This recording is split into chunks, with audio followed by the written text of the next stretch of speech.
Hello students, welcome to Krishna Edu Mantra. बच्चों, हम लोग जो अभी क्लास ले रहे हैं वो पॉलिटेक्निक इंट्रेंस टेस्ट के लिए ले रहे हैं। ठीक, तो बहुत सारा चैप्टर हमारे चैनल कृष्णा एडू मंत्रा पे आपको प्ले लिस्ट में मिल जाएगा। अभी जो हम लोग चैप्टर ले रहे हैं वो लीनियर एंड क्वाड्रेटिक इक्वेशन। चूंकि लीनियर इक्वेशन और क्वाड्रेटिक इक्वेशन अलग अलग पढ़ाएंगे तो आपको समय लगा, तो कम समय में आपको बढ़िया से बढ़िया तैयारी करनी है। तो बेसिक तो आप 10th का जानते ही हैं, फिर भी हम आपको थ्योरी रिवाइज करा देते हैं और उसके बाद हम लोग कुछ क्वेश्चन प्रैक्टिस कराएंगे। ठीक, तो उसमें कुछ ग्राफ भी है। ग्राफ तो इसे पूछता नहीं, लेकिन फिर भी आपको हम कुछ ग्राफ पढ़ाएंगे ताकि आपको समझ में आए चूंकि क्वाड्रेटिक और लीनियर इक्वेशन क्या होता है। लीनियर का हिंदी होता है रैखिक और क्वाड्रेटिक का हिंदी होता है द्विघात, यानी हिंदी में बोलेंगे रैखिक तथा द्विघात समीकरण। तो हम लोग कुछ ऐसा नहीं कि मतलब कहाँ से आया है लीनियर इक्वेशन, कहाँ से नहीं आया, उसके मुद्दा पे हम लोग नहीं जाएंगे। डायरेक्ट हम लोग एग्जाम्पल लेते हैं। मान लेते हैं let linear equation of two variable की बात कर रहे हैं, है ना। मान लीजिए linear equation of two variable की बात कर रहे हैं, क्योंकि 10th में टू वेरिएबल ही सिलेबस में है ना। Linear equation of two variables, दो वेरिएबल्स की बात करें तो दो वेरिएबल्स में ऐसा मान लो a1 x plus b1 y is equal to c1, equation first मान लेते हैं, and a2x plus b2y is equal to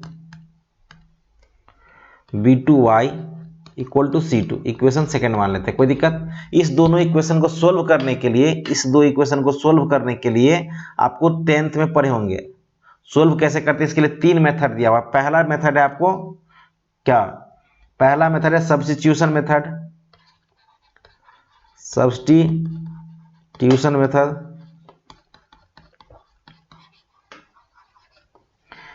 Hindi में इसको बोलते हैं प्रतिस्थापन विधि, है ना। हिंदी में इसको बोलते हैं प्रतिस्थापन विधि।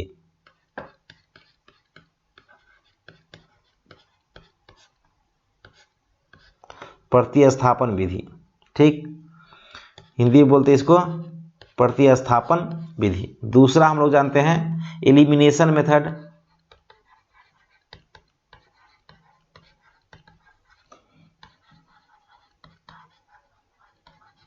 हिंदी में इसको बोलते हैं लुप्तीकरण विधि या विलोपन विधि, है ना। विलोपन विधि बोलते हैं या तो लुप्तीकरण विधि बोलते हैं। विलोपन विधि या इसी को बोलते हैं लुप्तीकरण विधि, दोनों सेम होता है, कोई दिक्कत नहीं। तीसरा मेथड आता है आपको क्रॉस मल्टीप्लिकेशन मेथड। क्रॉस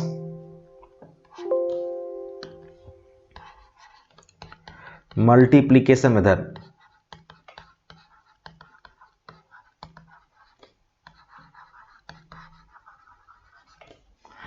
इसको हिंदी में बोलते हैं ब्रज गुणन विधि, है ना। हिंदी में बोलते हैं ब्रज गुणन विधि।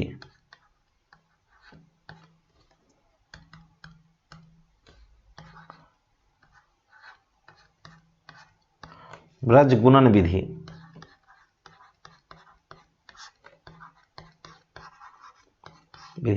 ये तीनों मेथड आप 10th में पढ़े होंगे। तो चूंकि हमें ऑब्जेक्टिव बनानी है, मेन फोकस हमें रहता है कि ऑब्जेक्टिव कैसे बनाया जाए।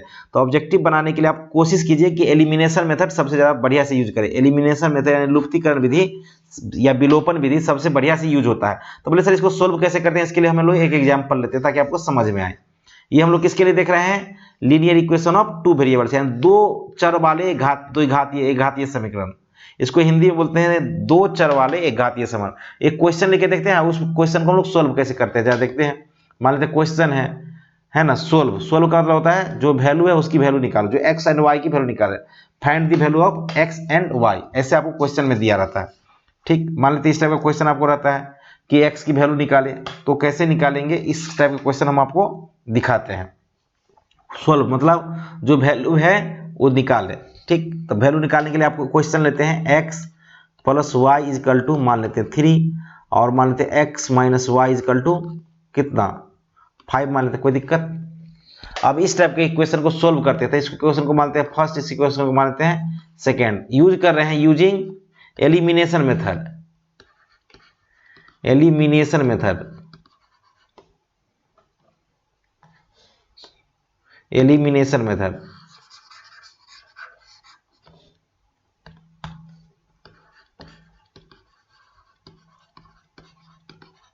एलिमिनेशन मेथड यूज कर रहे हैं, यानी विलोपन विधि, हिंदी में इसको बोलते हैं विलोपन विधि। विलोपन विधि कैसे यूज करते हैं जरा दिखाते हैं आपको। इस टाइप के सवाल को हम लोग कैसे यूज करते हैं। मान लो अब इसको देखो, 10th में आप ये बात पढ़े होंगे, हम किसी एक को एलिमिनेट करते हैं। विलोपन मतलब एक को हटाना रहता है, तो या तो y को हटाओ या तो x को हटाओ। मान लेते हैं y को हटाते हैं, तो सबसे पहले इसका कोफिशिएंट देखना है। कोफिशिएंट गुणांक मतलब कितना है, इसके 1 है, इसकी गुणांक 1 है। अब साइन देखो, दोनों के अपोजिट साइन है, तो अगर किसी भी इक्वेशन को सोल्व करने के लिए अगर दो इक्वेशन रहता सेम साइन में, अगर साइन सेम साइन है तो क्या करेंगे, सेम साइन रहे तो सब्सट्रैक्ट करेंगे, और अपोजिट साइन है, मान लेते हैं जिसको एलिमिनेट कर रहे हैं, जिसको एलिमिनेट कर रहे हैं उसको अपोजिट साइन है तो ऐड करेंगे। क्या करेंगे, ऐड करेंगे। तो देखो इसकी कोफिशिएंट पहले सेम है तो कोफिशिएंट तो सेम है, आज को देखो y को एलिमिनेट करेंगे तो सेम साइन, अपोजिट साइन है, अपोजिट साइन तो क्या करेंगे, ऐड करेंगे। तो जैसे means x plus Y equal to 3, और ये है x minus y equal to कितना, 5। सेम साइन है तो इसको क्या करेंगे हम लोग, सेम साइन है तो एलिमिनेट करने क्या कर, ऐड कर दो। एक ही जगह प्लस ले लीजिए, प्लस इंटू प्लस क्या हो जाएगा, प्लस, तो x प्लस x कितना होगा 2x, और प्लस इंटू माइनस क्या हो जाएगा माइनस वाई, और प्लस वाई कितना होगा कैंसिल, और प्लस ए प्लस कितना 5 प्लस 8 कितना हुआ 5 प्लस 3 इक्वल टू 8। तो यहाँ से x की वैल्यू कितनी आएगी, x इक्वल टू 4। कितना सिंपल है। और यहाँ से अगर इक्वेशन फर्स्ट से कोई भी इक्वेशन ले लो, x plus Y equal to कितना 3, तो x इक्वल टू कितना हो जाएगा आपको, x की वैल्यू कितना है 4 प्लस वाई इक्वल टू 3, यानी y की वैल्यू कितनी हो जाएगी आपके पास -1। सिंपल सा आपसे पूछेगा, दो इक्वेशन दे दिया रहेगा, इस टाइप के इक्वेशन को आपको बोलेगा सोल्व करने के लिए। यह है एलिमिनेशन मेथड। अब चूंकि हमें पॉलिटेक्निक एंट्रेंस टेस्ट में ऑब्जेक्टिव पूछता है तो एलिमिनेशन मेथड यूज करना सबसे आसान होता है, इसलिए आप एलिमिनेशन पे कोशिश कीजिए कि प्रैक्टिस करें। इस टाइप का एक और क्वेश्चन लेते ताकि आपको ज़्यादा समझ में आए। ठीक, इस टाइप के एक और क्वेश्चन लेते ताकि आपको ज़्यादा समझ में आए। मान लेते एक क्वेश्चन और लेते हैं, ये 10th में आप बहुत प्रैक्टिस किए हैं बोर्ड लेवल के लिए। ठीक, 10th में आप बहुत प्रैक्टिस किए होंगे इसको बोर्ड लेवल के लिए। ठीक, तो इसलिए कंफ्यूज नहीं होना है कि सर यहाँ क्या लिखा रहा है। ठीक, नेक्स्ट क्वेश्चन एक ले लेते हैं।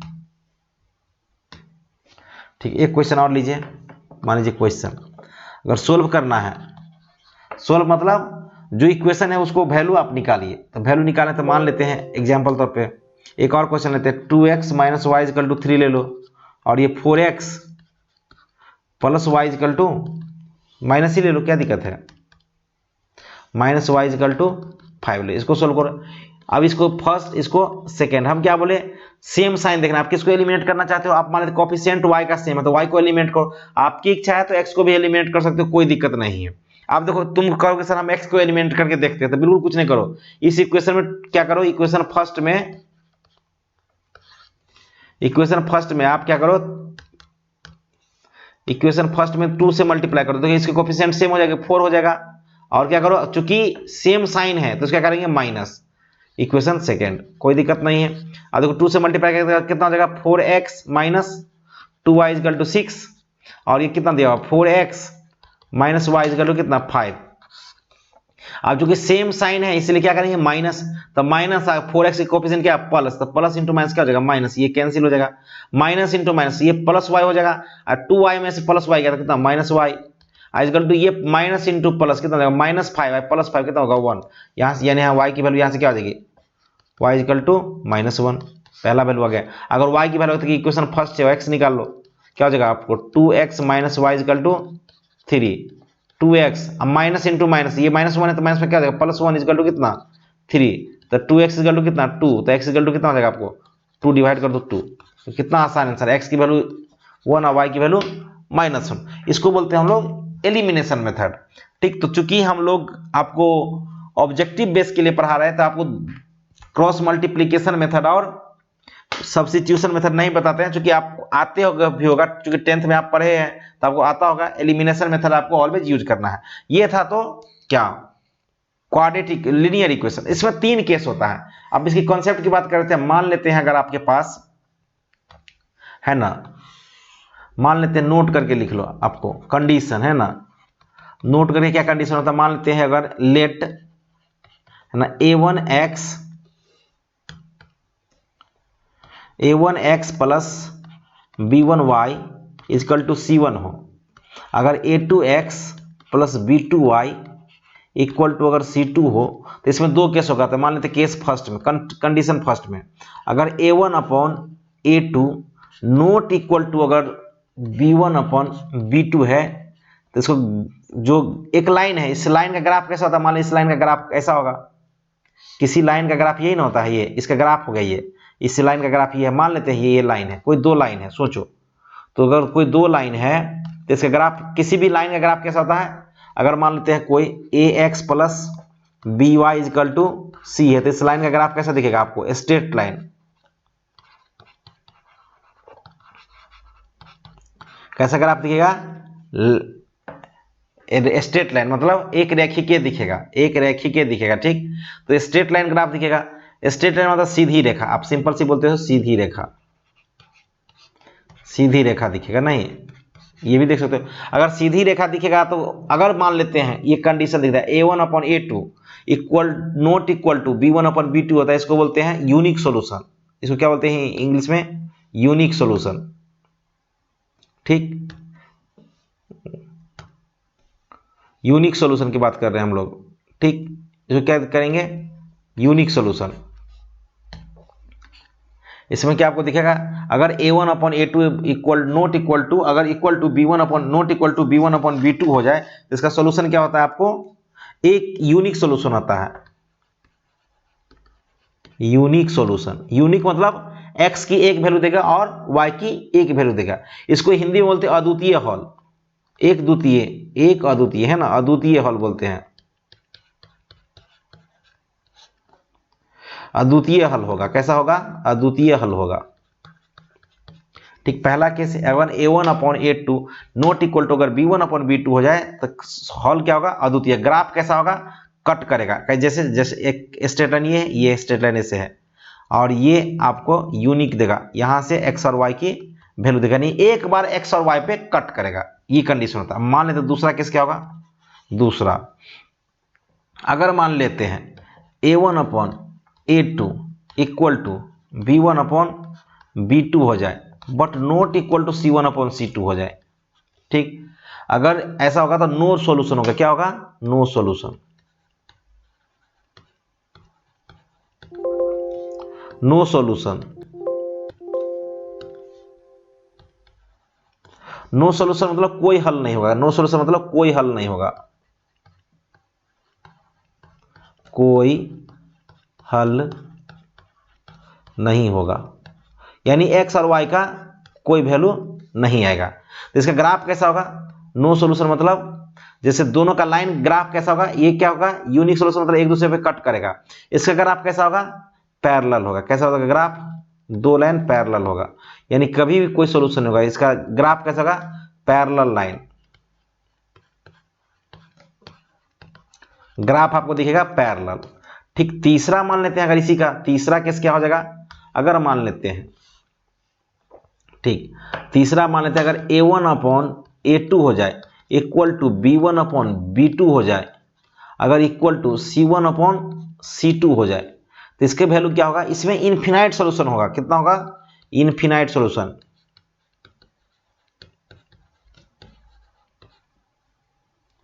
सॉल्यूशन, ठीक, अगर इनफिनाइट सॉल्यूशन का हिंदी में बोलते हैं अनेक हल होंगे। कितना होगा, अनेक हल होंगे।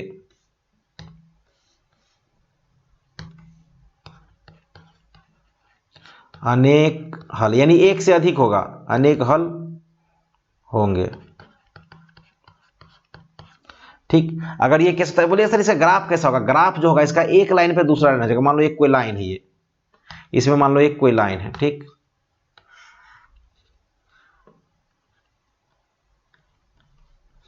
ठीक,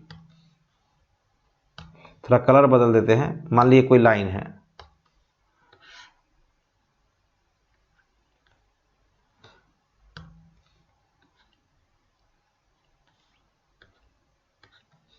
ये कोई लाइन है, इस किसी एक लाइन ग्राफ का लाइन है, तो दूसरा लाइन कैसा होगा, दूसरा लाइन इसी पे होगा। कैसा होगा, इसी पे, जा देखो कैसा होगा,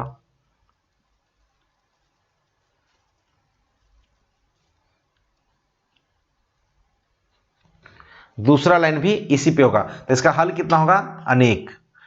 समझ में आ रहा है हम क्या करना चाह रहे हैं? तो एक कंडीशन टाइप का आपको सवाल मिलेगा कि इसमें बोलेगा सर इसका क्वेश्चन कैसे आएगा, जरा दिखाते हैं आपको इसका क्वेश्चन कैसे आएगा, जरा दिखाते हैं आपको। ठीक, इसका क्वेश्चन क्या होगा, मान लेते हैं कोई क्वेश्चन है आपके पास। ठीक, क्वेश्चन है,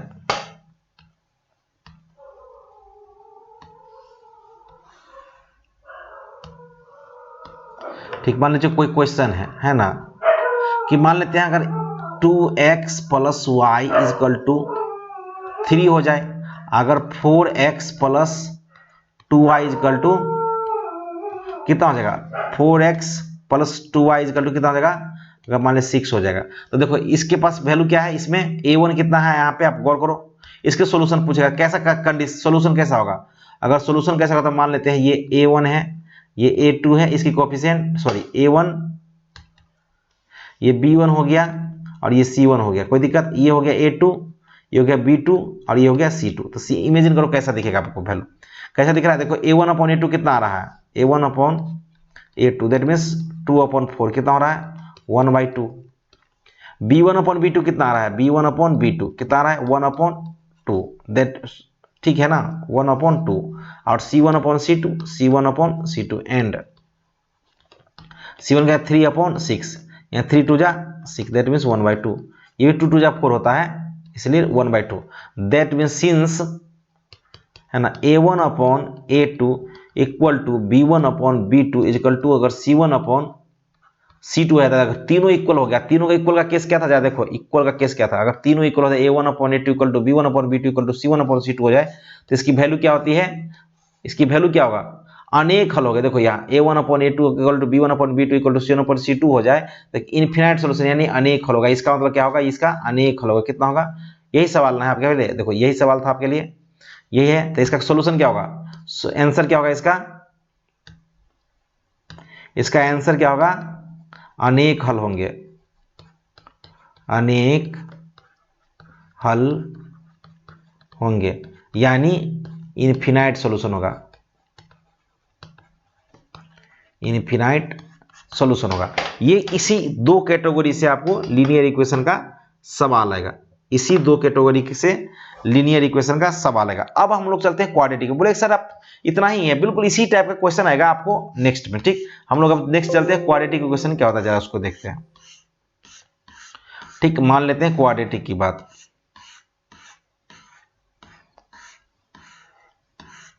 ठीक, क्वाड्रेटिक, ठीक, अब क्वाड्रेटिक क्या होता है जरा दिखाते हैं आपको। ठीक, क्वाड्रेटिक इक्वेशन का फॉर्म कहता है, general form of quadratic equation है ना,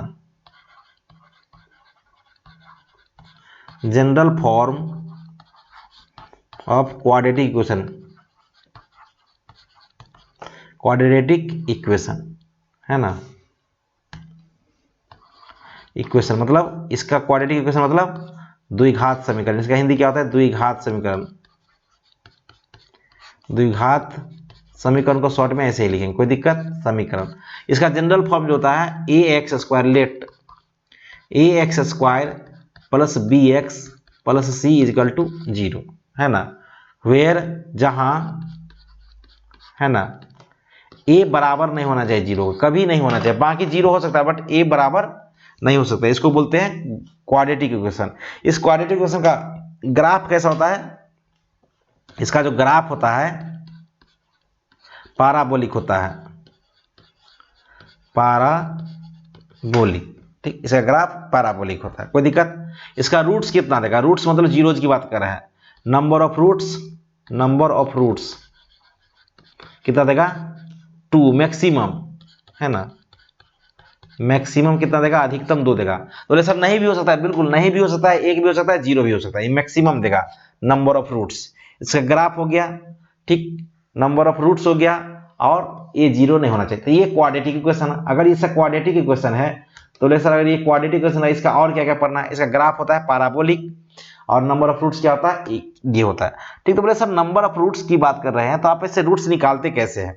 ठीक, तो रूट्स जो निकालने की बात है, तो मान लेते हैं क्वाड्रेटिक इक्वेशन है, कोई क्वाड्रेटिक इक्वेशन है तो इसका रूट्स होते हैं, मान लेते हैं आप जनरल फॉर्म जो लिख रहे हैं। ठीक, इसका 2-3 तरीका है लिखने का, तो लेकिन आप मान लेते हैं अगर ए बी सी है तो आपको मान लेते हैं late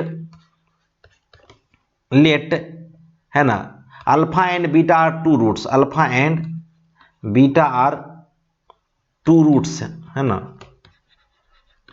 roots of quadratic equation, quadratic equation का क्या है, रूट्स है, अल्फा और बीटा कोई रूट्स है। तो आपको पता होना चाहिए, आप पढ़े होंगे फर्स्ट में, सम ऑफ द प्रोडक्ट, मैंने दोनों का सम क्या होता है, अल्फा प्लस बीटा क्या होता है आपको पता होना चाहिए, माइनस बी बाई ए, और दूसरा क्या होता है alpha into beta is equal to क्या होता है, सी बाई ए, आपको पता होना चाहिए। अब इसकी रूट्स की बात कर रहे हैं तो मान लेते हैं कोई ऐसा अगर वैल्यू है A X square plus B X plus C equal to zero, मान लेते हैं आपको अगर A X square plus B X plus C equal to zero है तो इसका जो रूट्स होता है, मान लेते हैं रूट्स, दैट मीन्स क्या होगा अल्फा एंड बीटा, अभी जस्ट माने हैं, जो जो जरूरत पड़ता है वही हम बता रहे हैं आपको। तो मान लो एक्स की जो वैल्यू होती है minus B plus minus root D, यानी B square D upon two A, कोई दिक्कत, यहां से अल्फा की वैल्यू क्या हो जाएगा minus B plus root d upon two, और बीटा इजकल टू क्या हो जाएगा minus b minus root d upon two. यहां तक कोई दिक्कत, ये आपको पता होना चाहिए, कोई दिक्कत, ठीक।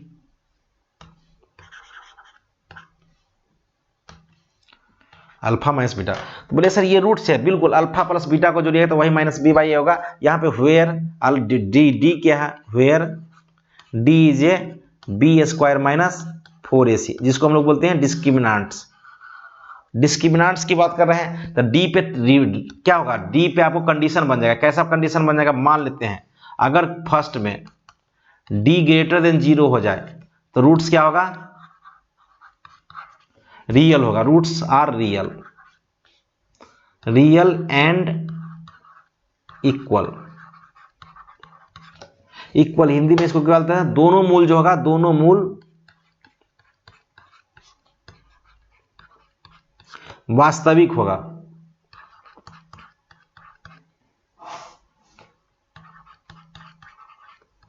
वास्तविक होगा कब, जब डी जीरो से बड़ा हो जाएगा। दूसरा अगर डी पे डिपेंड करेगा, अगर डी लेस दे अच्छा इक्वल टू जीरो हो जाए, इक्वल टू जीरो होगा तो रूट्स क्या होगा, रूट्स इक्वल होगा, डी अगर इक्वल टू जीरो हो जाए तो रूट्स क्या होगा, रूट्स आर इक्वल, यानी दोनों रूट्स सेम होगा, रूट्स आर इक्वल। अगर दोनों रूट सिखाने के इसका मतलब क्या होगा, दोनों मूल वास्तविक और समान होगा, दोनों मूल वास्तविक और समान होंगे, समान होगा मतलब सेम होगा, सेम दिखेगा, ठीक, यानी डी इजकल टू जीरो हो जाए। और तीसरा जो हैगा डी अगर मान लेते हैं लेस देन जीरो हो जाए तो क्या होगा, roots are imaginary, roots are imaginary, imaginary मतलब रूट्स क्या होगा, काल्पनिक, मूल जो होगा, मूल दोनों मूल क्या होगा, काल्पनिक होगा, दोनों मूल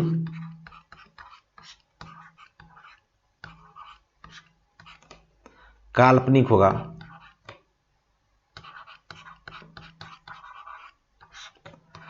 काल्पनिक होगा, ठीक। इस टाइप के सवाल आपको पता होना चाहिए। डी की वैल्यू क्या है, बी स्क्वायर माइनस 4ac, यहाँ पे आपको डी की वैल्यू क्या है, देखो यहाँ से पहले क्वाड्रेटिक इक्वेशन होता है, क्वाड्रेटिक इक्वेशन आपको फिर से रिवाइज कराते हैं। क्वाड्रेटिक इक्वेशन का ग्राफ जो होता है पैराबोलिक होता है, हिंदी में होता है परलेबल, परेबल, है ना, उसके दो रूट्स होता है अल्फा एंड बीटा, मान लेते हैं तो alpha plus beta minus b होता है, alpha into beta c by होता है। क्वाड्रेटिक से रूट्स अल्फा बीटा हो तो अगर मान लो निकालना हो तो x equal to minus B plus minus root d upon 2a होता है, alpha equal to minus B plus root d upon 2a, beta equal to minus b minus root d upon 2a। D की value होता है discriminant होता है, D मतलब discriminant, D की value होता है बी स्क्वायर माइनस 4ac, इसको बोलते हैं नेचर ऑफ रूट्स, इसको क्या बोलते हैं, नेचर ऑफ रूट्स, मूलों का प्रकृति क्या होगा, नेचर ऑफ रूट्स की बात कर रहे हैं। तो नेचर ऑफ रूट्स की जहां तक बात होगा, डी जीरो से बड़ा हो जाएगा तो roots are real and equal होगा, roots are real and equal होगा, यानी दोनों मूल वास्तविक होगा। दूसरा क्या होगा आपको, डी इक्वल टू 0 होता है, रूट्स आर इक्वल होगा लेकिन दोनों मूल वास्तविक और समान होगा। डी लेस देन 0 होता है, रूट्स आर इमेजिनरी या दोनों मूल काल्पनिक होगा, मतलब एक्चुअल रियल वैल्यू नहीं आएगा। ठीक, अब थोड़ा आप ग्राफ की चर्चा कर लेते हैं। मान लेते हैं अगर आपके पास let A X square plus B X अगर सी इक्वल टू 0 है तो इसका ग्राफ मान लेते हैं, अगर ए 0 से बड़ा होता है मान लेते हैं फर्स्ट में, तो ग्राफ जो होता है अपवर्ड पारा वाला होता है ना, ऊपर की तरफ दिखेगा। अगर दूसरा, अगर मान लो ए लेस देन 0 हो जाए तो पारा ग्राफ जो होगा डाउनवर्ड पारा वाला होगा। इसको बोलते हैं डाउनवर्ड पारा वाला, इसको बोलते हैं अपवर्ड पारा वाला, अपवर्ड पारा वाला, इसको बोलते हैं डाउनवर्ड पारा वाला, पैराबोला। ये तो अपवर्ड और डाउनवर्ड की बात है। अब मान लेते हैं अगर केस, ये तो ए और बी क्या हो गया, अपवर्ड पैराबोला और डाउनवर्ड पैराबोला। मान लेते हैं आपके पास केस में अगर डी भी पता चल जाए, क्या पता चल जाए आपको, डी। जैसे मान लो अगर A X square plus B X plus C equal to 0 है, अगर ए 0 से बड़ा है और डी भी 0 से बड़ा है तो ग्राफ जो दिखेगा एक्स एक्सिस को 2 बार कट करेगा। कितना बार कट करेगा, 2 बार। ये एक्स एक्सिस है और ये वाई एक्सिस है, ये एक्स डैश है और ये वाई डैश है, तो एक्स एक्सिस को कितना बार कट करेगा, 2 बार। और यही रूट्स कहलाएगा अल्फा और बीटा, अल्फा और बीटा, ये एक्स की वैल्यू है। अगर मान लेते हैं ए ग्रेटर देन 0 हो जाए और डी कॉमा इक्वल टू 0 हो जाए तो ग्राफ जो होगा किसी भी एक्सिस को क्या करेगा, आपको एक्स एक्सिस है और ये वाई डैश, सॉरी ये एक्स डैश, ये वाई और ये वाई डैश है, कोई दिक्कत नहीं। इसका जो ग्राफ होगा, ग्राफ को टच करेगा, क्या करेगा, आपको टच करेगा। और रूट समान होगा, क्योंकि डी 0 इक्वल टू 0 है तो एक्स इक्वल टू क्या हो जाएगा, अल्फा इक्वल टू बीटा। अगर मान लेते हैं ए 0 से बड़ा हो और डी लेस देन 0 हो जाए तो एक्स एक्सिस को टच ही नहीं करेगा, एक्स एक्सिस को क्या करेगा, आपको टच ही नहीं करेगा। एक्स है मान लो, ये वाई है, ठीक, तो एक्स को टच नहीं करेगा। ठीक, इसको बोलते हैं इमेजिनरी रूट्स। ठीक, अगर मान लेते हैं ए 0 से छोटा हो जाता है, वो कैसा ग्राफ दिखेगा, अगर मान लेते हैं ए, ठीक, अगर मान लेते हैं ए एक्स स्क्वायर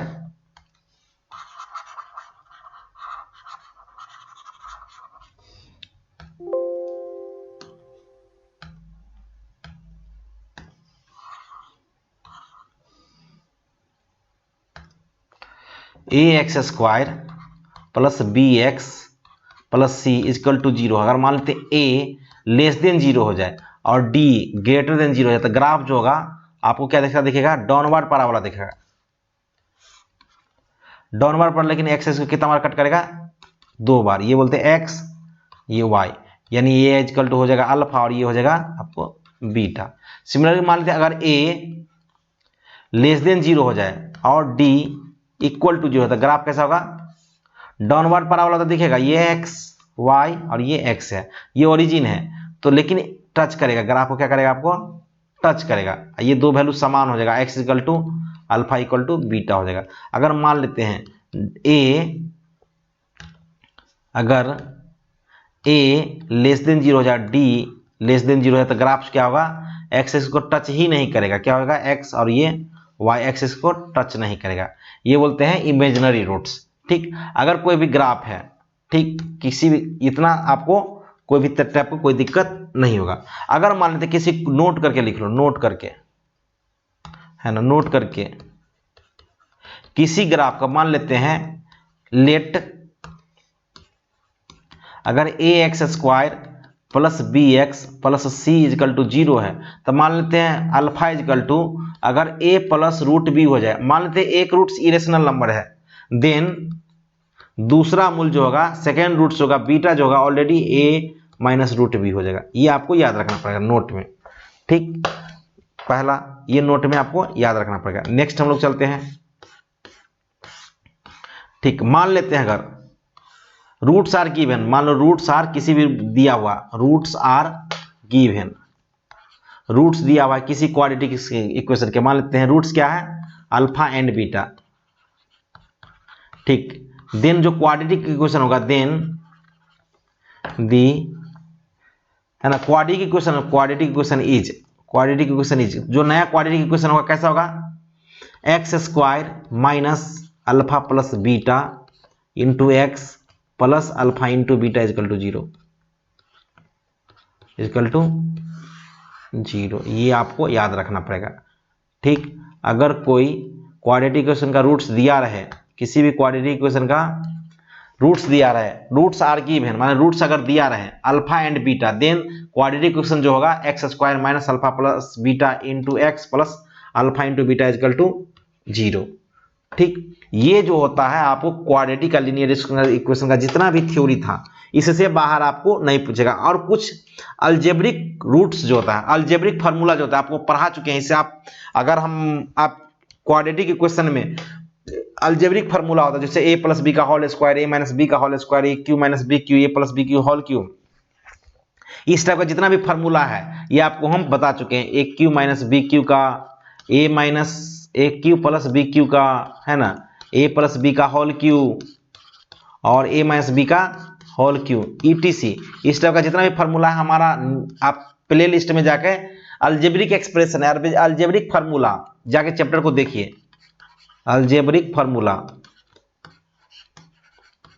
फार्मूला जाके इस चैप्टर को देखिए, आपको इस टाइप का, इसमें क्वाड्रेटिक इक्वेशन में इस टाइप का फार्मूला यूज होगा। ठीक, तो उस टाइप का पूरे फार्मूला का हम यूज करेंगे क्वाड्रेटिक इक्वेशन में, तो उसको दोबारा हम नहीं पढ़ाएंगे। बाकी हम लोग नेक्स्ट क्लास में क्वेश्चन लेके आ रहे हैं linear equation and quadratic equation को। तब तक के लिए thank you so much, have a nice day, bye.